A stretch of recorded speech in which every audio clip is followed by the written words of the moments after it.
개강을 앞둔 지난 8월 학내 커뮤니티 에브리타임에는 국제교육과 선행근로 내정자 폭로라는 제목으로 선발 과정의 부당함을 토로하는 글이 게시됐습니다. 이 게시글을 시작으로 선행근로 선발 과정의 불투명함에 대한 의문이 학우들 사이에서 확산되었고 KNUBS는 이 글을 작성한 학우 A씨를 직접 만나봤습니다. A씨가 겪은 사례와 이에 대한 국제교육과의 입장은 확연히 달랐습니다. 제가 지난 학예방학 때 선행근로 국제교육과에서 모집하는 걸 지원했었는데 그때 아쉽게도 탈락이 되었었고 어떤 것 때문에 좀 탈락이 되었는지 여쭤봤었는데 그때 베트남 학생들을 뽑았다고 말씀하셨었거든요.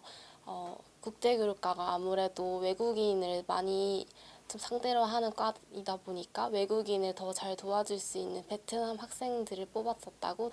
근데 제가 이번 2학기 때 국제교육과 선행근로 신청에 또 한 번 전화를 하게 되었는데 근로 학생께서는 베트남 학생을 뽑은 적이 없고 한국인 재학생들로만 다 뽑았다고 하셔가지고 그때 많이 당황스러웠었습니다.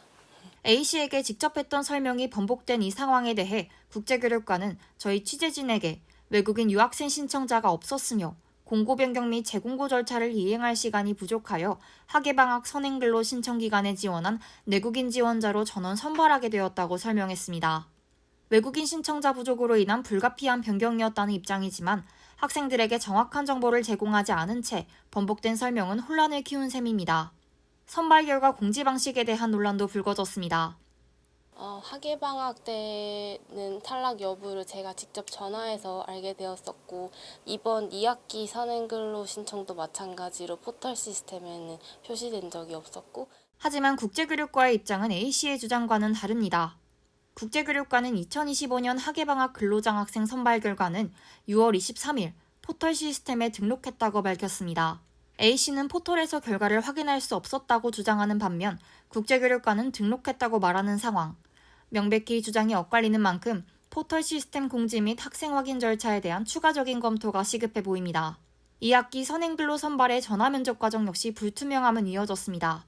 특히 A씨는 탈락 이유에 대한 구체적인 설명을 듣지 못했습니다.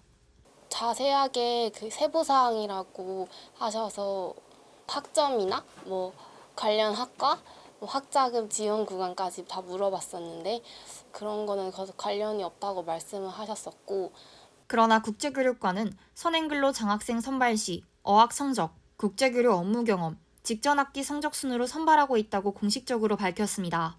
이어서 A씨는 납득하기 어려운 면접 과정을 증언합니다. 유선 면접을 모두에게 실시하는 거냐고 여쭤봤었을 때 모두에게 실시하는 거다라고 답변을 하셨었는데 그때 44명에게 진행하셨다고 답변했었지만 실제 포털 시스템의 지원자는 53명으로 나오거든요. 저는 전화 내역이 없음에도 불구하고 학생에게 전화를 실시했다고 하셨고 그쪽 담당자분께서는 학생 탓으로 돌리더라고요. 학생이 전화를 받지 않은 거다라고. 이에 국제교육과는 2학기 선행근로 지원자 53명 중 외국인 유학생 9명을 제외한 44명에게 어학 성적 등 사실 확인 전화를 시행했으며 직원이 다수 학생에게 연락하는 과정에서 누락된 사례가 발생한 것으로 파악된다고 답했습니다. 전화는 면접이 아닌 사실 확인 절차였으며 행정상 오류가 있었음을 일부 시인한 겁니다. 그러나 전화 내역이 없는 학생에게 전화를 받지 않았다며 책임을 전가한 것은 명백한 소통 오류로 보입니다. A씨는 이번 경험을 통해 느낀 대학 행정에 대한 답답함과 함께 명확한 개선을 요구했습니다.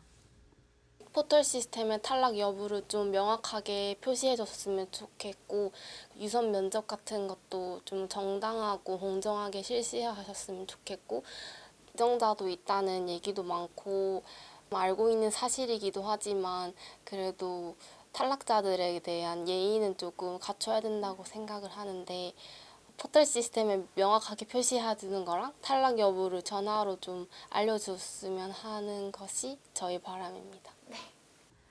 국제교육과는 이러한 문제들에 대해 개선 의지를 밝혔습니다. 선행근로 선발 공고 시 선발 기준과 발표 예정일을 명확히 하고 증빙 자료를 함께 제출받아 공정한 선발을 하겠다고 약속했습니다. 또한 2학기 지원자들에게는 전화 면접 진행 경위와 향후 개선 방안을 담은 서신을 발송할 예정이라고 덧붙였습니다. A씨의 경험과 국제교육과의 해명 사이에는 여전히 엇갈리는 지점들이 존재하며 특히 포털 등록 여부와 선발 기준 공개 방식처럼 사실관계가 직접적으로 충돌하는 부분은 명확한 추가 확인이 시급해 보입니다. 선행근로의 경우 학자금 지원 구간으로 선발되는 국가근로와 달리 선발 기준이 모호하다는 인식이 많습니다. 따라서 국제교육과가 약속한 선발 기준 공개를 통해 그 투명성을 확보하는 것이 중요합니다. 국제교육과가 약속한 개선 의지가 학우들의 신뢰를 회복하고 더 투명하고 공정한 대학 행정을 구축하는 실질적인 변화로 이어지길 바랍니다. KNUBS 고은채입니다.